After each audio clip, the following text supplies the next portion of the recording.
Welcome to the Deep Dive. Today we're tackling something really fascinating.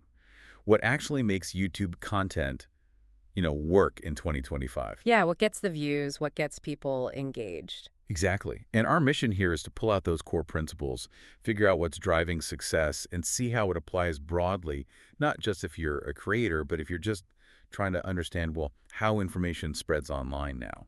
And we've got some great material to work with. We're looking at expert notes on successful branded content, plus insights from the Colin and Samir podcast. They had YouTube expert Patty Galloway on. Oh, brilliant. Yeah, so think of this as your shortcut to understanding the YouTube playbook right now. It's kind of wild when you step back and think about it. YouTube is just massive now. It's like the new TV, the new Hollywood, even radio in a way. Billions of views, over 10 billion annually, apparently. It's staggering. But here's the thing that's really different, right?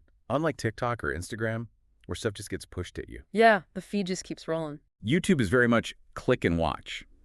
You, the person watching, you have to actively decide, yes, I'm clicking on that. It's intentional. That intention is everything. Yeah. And it leads to this pretty stark reality. Something like only 12% of videos ever break 1,000 views. Wow, only 12%. Yeah, which tells you straight up, success isn't random. It's not luck. It's strategic. Absolutely.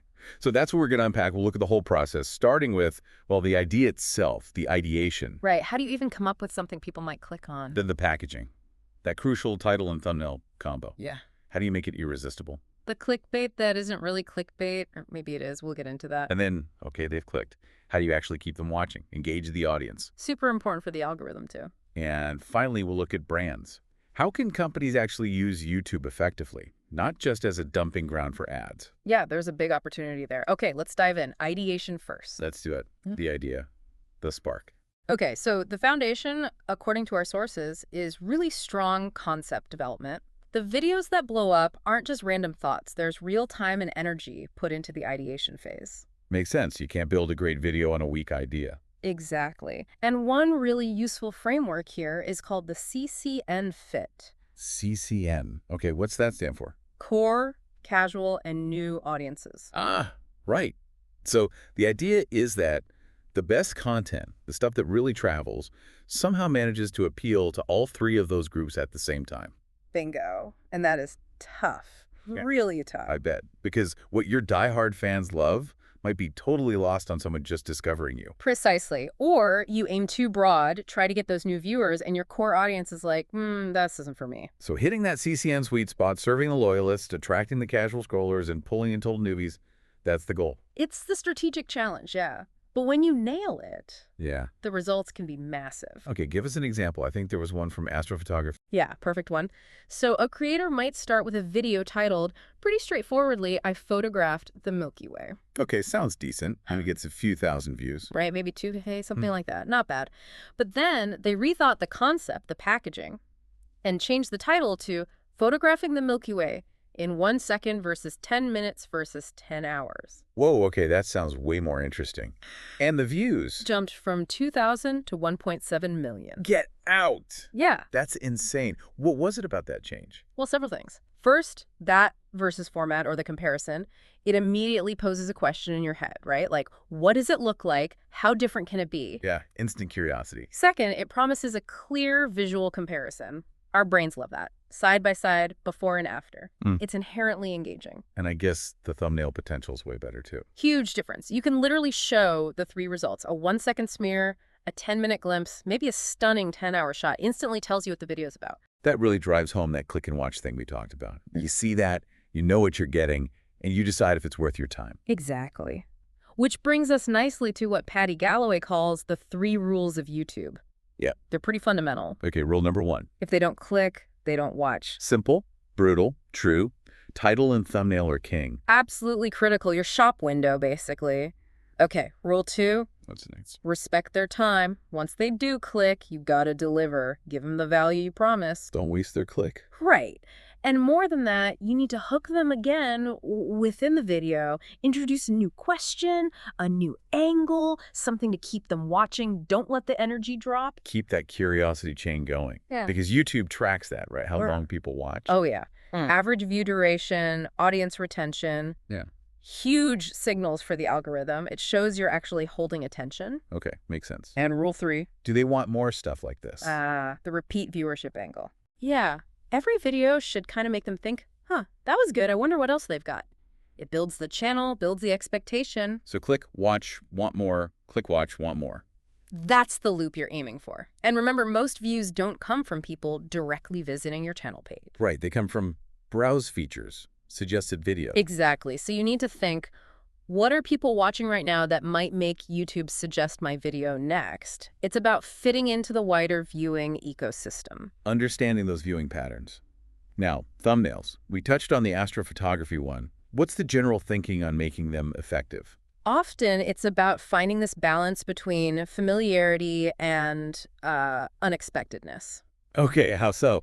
Well, take that space photography example again. Amazing space pictures, that's familiar to people interested in that topic. Right. But the way it was presented, that 3-panel thumbnail showing the different results, that was unexpected, visually distinct. It breaks the pattern. Catches the eye in a sea of other thumbnails. Precisely.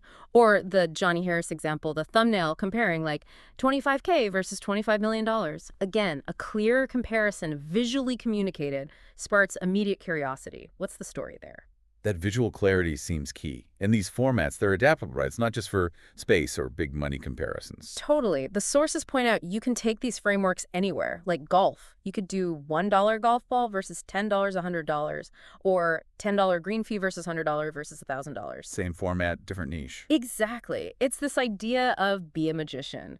You don't always need a brand new trick. Sometimes you just need to show an old trick to a new audience. But just package it way better. Yeah, package it so it feels fresh and compelling. Look at that permaculture example, a video about, the UN and the Sahara Desert. Sounds potentially dry. 6 million views, though. How? The thumbnail, it was a powerful before and after, barren desert on one side, lush greenery on the other. It hits you with that no way out factor. You have to click. That visual proof, that transformation, Mm-hmm. it creates an irresistible curiosity gap. Okay, so ideation packaging. Critical for the click. What about consistently getting it right, hitting the mark again and again? Well, it starts with really committing to that ideation phase, like we said, not rushing it, but it's also about looking outside your own bubble. Studying other niches. Yeah, see what's working elsewhere, what formats are resonating, and then think, okay, how could I adapt that for my audience, my topic? And again, killer packaging is just non-negotiable. That example of the UI hack thumbnail was crazy. A tiny tweak leads to a 40x increase in daily views. 40 times. It just shows how sensitive viewers are to those visual cues, even subtle ones. It's about clarity and promise. And beyond just borrowing formats, the sources talk about leveraging your competitive advantages. Super important, especially for long-term success. This applies to individual creators and definitely to brands. What's your unique angle? Like, what access do you have that others don't? What experience? What authority? Exactly. You need to identify that and lean into it. Think about Red Bull. That world's fastest camera drone versus F1 car video, 28 million views. Classic Red Bull. Extreme, high production. But strategically brilliant. It wasn't just a random idea. They knew from a previous video, drone versus mountain bike, that drones and versus formats worked for them. Okay, so they built on past success. Then they looked at what else their audience loved, F1. So they combined those elements, drone versus F1 car. And crucially, they had the resources. Right. The access to F1 cars, top drivers. And the tech to build this insanely fast custom drone, that's leveraging their unique competitive advantage. Nobody else could easily make that specific video. And the packaging. World's fastest camera drone versus F1 car? Simple, punchy, uses a superlative, sets up the conflict. Textbook. Even though it wasn't really a side-by-side race, the packaging implied high stakes, high speed. That's the art. Now, Patty Galloway's role in things like this, it sounds like it goes way beyond just, producing the video. It's more strategic. Oh, absolutely. The role is about guiding that ideation, having really strong opinions on the title and thumbnail backed by data, usually. Shaping the packaging.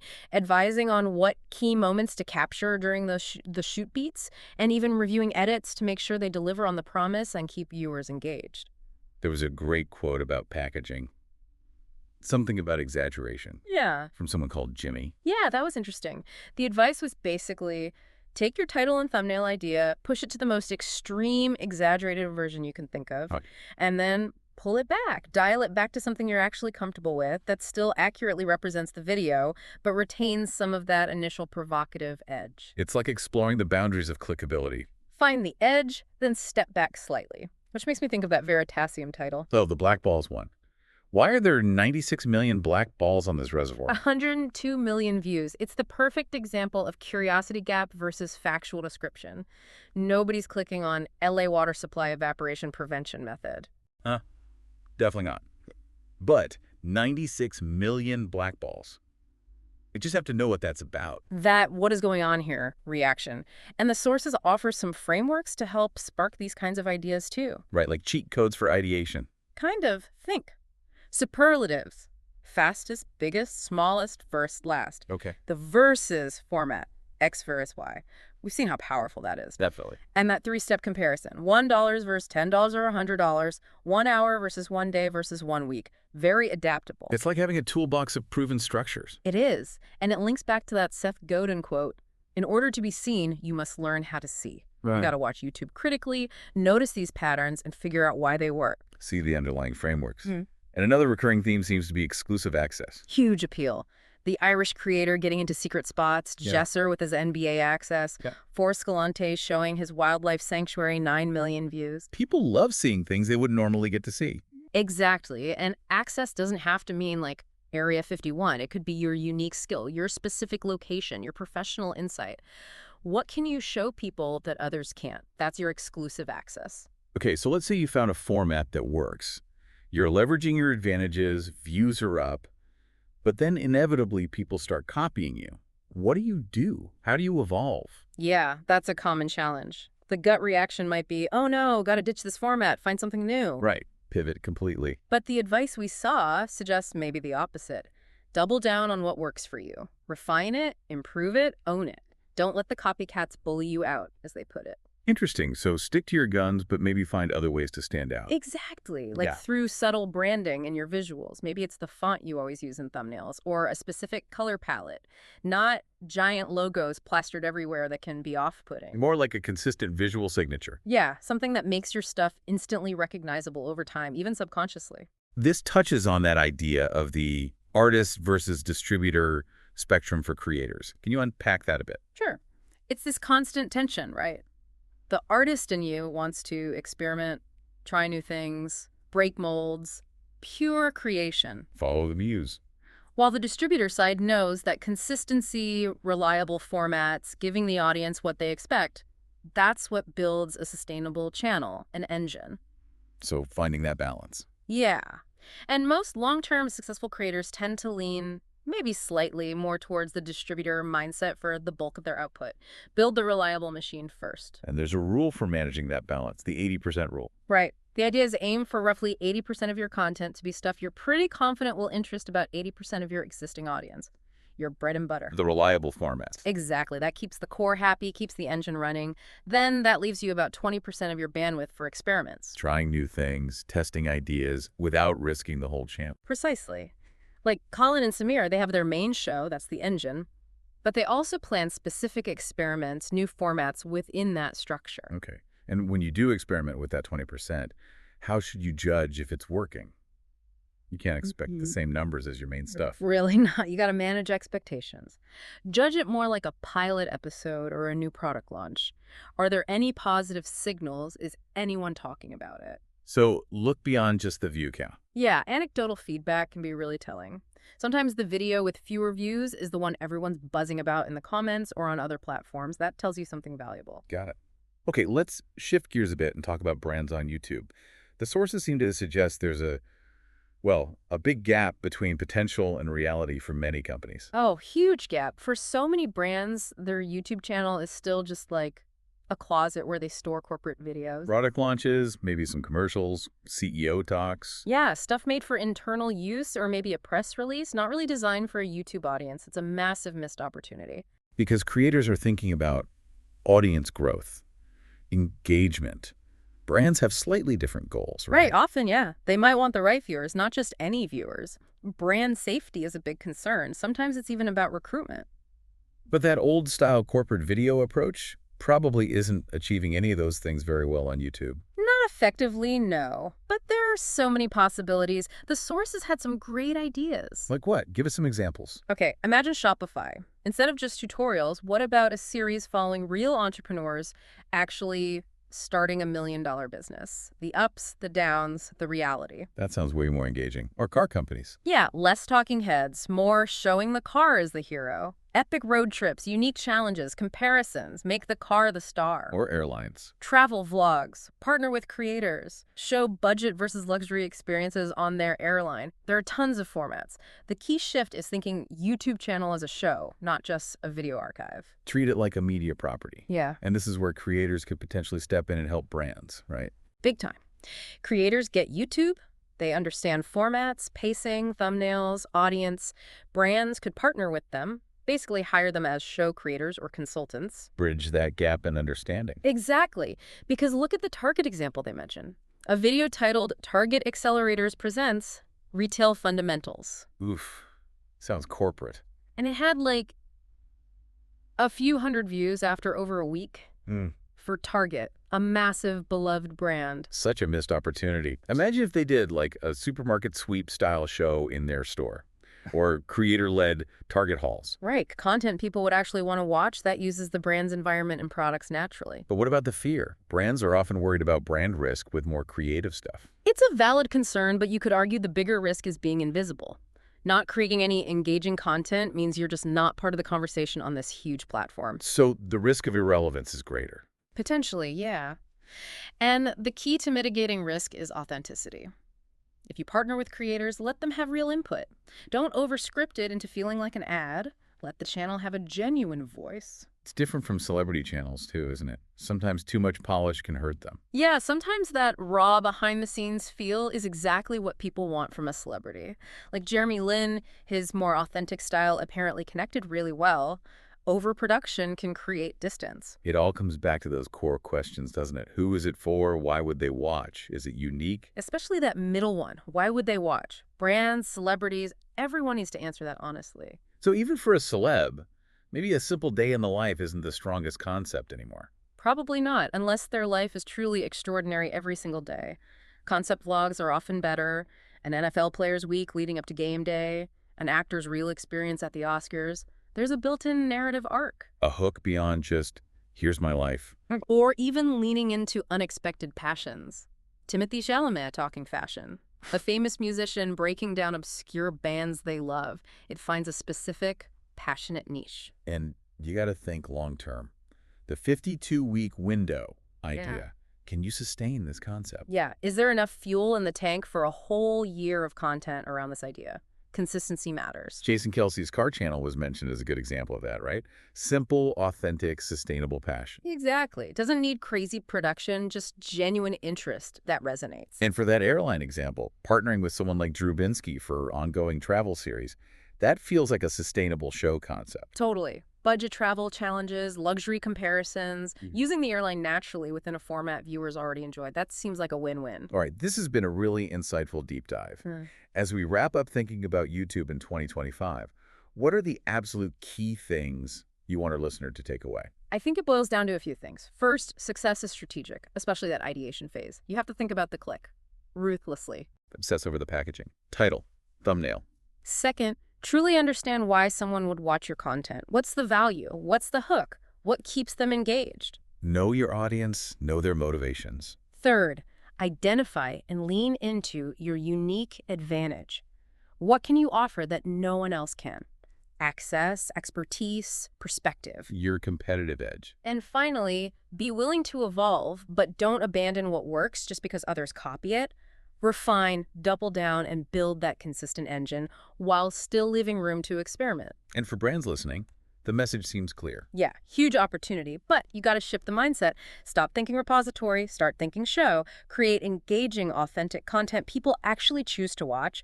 Partner with experts if you need to. The risk of not doing it might be bigger than the risk of trying. Well put. So, maybe a final thought for you, the listener. Think about the YouTube channels you actually watch regularly, like really watch. The ones you click on without hesitation. Yeah. Why? What specific things are they doing right? Is it the format, the host's personality, the topics, the thumbnails? Start looking at them with this strategic eye we've been talking about. And how could those principles apply elsewhere, whether you're making stuff, marketing stuff, or just trying to understand how ideas catch on? How can you use these insights? Maybe just explore channels outside your usual bubble, but look critically at why they're successful. It's a fascinating world once you start decoding it.